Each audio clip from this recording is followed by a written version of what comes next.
Here on episode number 2 of the Redhawk Report, we're joined by Seattle University point guard Aaron Nettles. Aaron, thanks for sitting in with us here on episode number 2 of the Redhawk Report. Yeah, no problem. Thanks for having me. All right, so you, outside of being born in Portland, right, you're a Seattle guy through and through. I mean, you grew up on the east side, but like everything you've done has been Seattle.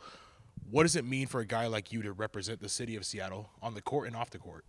Yeah, I mean, being from Seattle, especially in the basketball community here, it's pretty special. It was a big decision in terms of making that decision to come to Seattle. You just being home, whether it be family or just kind of people that turned into family, playing and being a part of this community.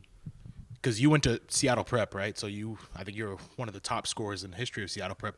A lot of great basketball players that come out. What was it like to fill in and be the next chapter and then see the youth growing up now with the Seattle Prep program, seeing how kind of you laid down the next groundwork? Yeah, it's hard to really feel that when you're in it. While I was at Seattle Prep, Coach Mike Kelly, just big mentor.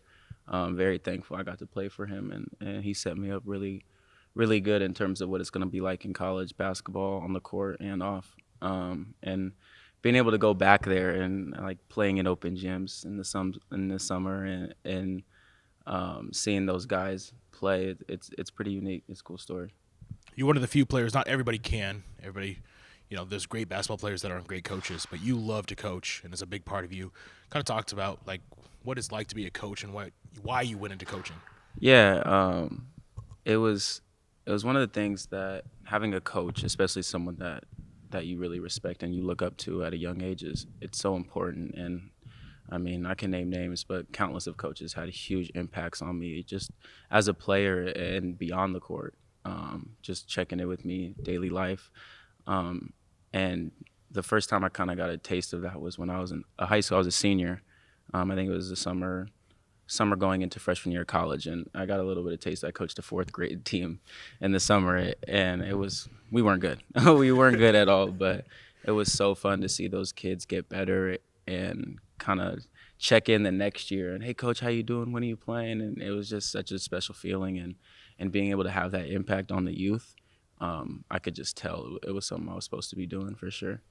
Not only are you great on the court, but you really emphasize that student part of student athlete. You already got your communications degree, right?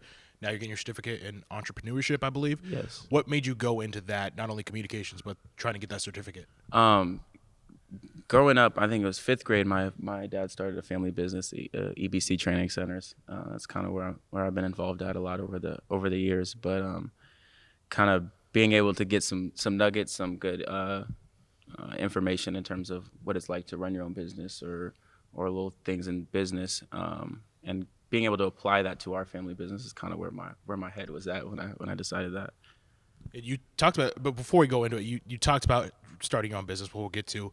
Are there any teachers or professors here that really stand out to you? Yeah, Professor Carlson. I think I had her my sophomore or junior year. She was awesome. And then Dr. Harden, can't forget Dr. Harden. She was a big professor in my time here, and those two would kind of stand out to me. I'm sure they'll appreciate the shout out. Yeah. And then now finally going in, you talked about starting your own business, and why don't you tell us about that? Yeah, like I said, EBC Training Centers are our family business that was started a couple years ago, several years ago now.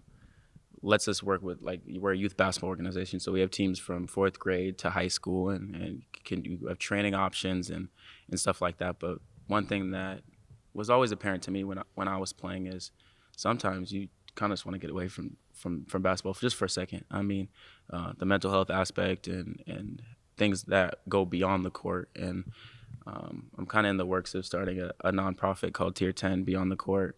And it's just kind of helping athletes navigate that, whether you're 4th grade through high school, and we deal with it in college too, and all the things that go off the court, and whether it be kind of just struggling mentally, not quite there, or academics, struggling with that, and kind of just navigating everything. And that's going to be my point of emphasis, and hoping to use that and join with EBC and really just try to change some lives and start with one and keep it going from there.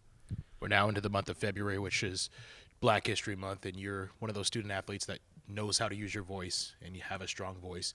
How important is it for athletes of color during this month and every month of the calendar year to use your voice, and what made you really feel like or discover you had that voice?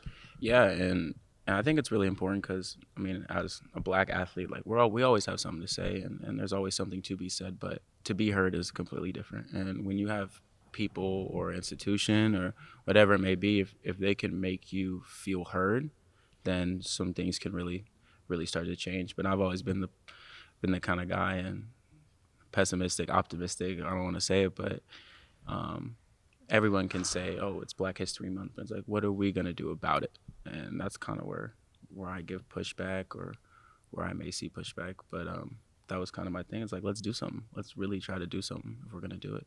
I appreciate that. Definitely more athletes who have voices like you.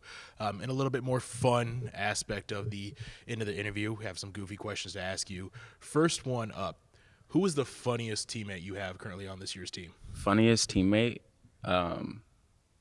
Probably Cameron Tyson. Probably, yeah, the funniest teammate for sure. Yeah, all right.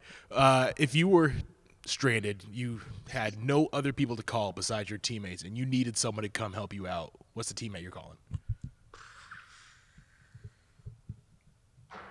Joe Wall. Yeah. For sure, yeah. Joe Think he's Wall. gonna come pick you up? Yeah, for sure. That's my guy. All right, final one. All the coaching staff, game of 21, none of the athletes.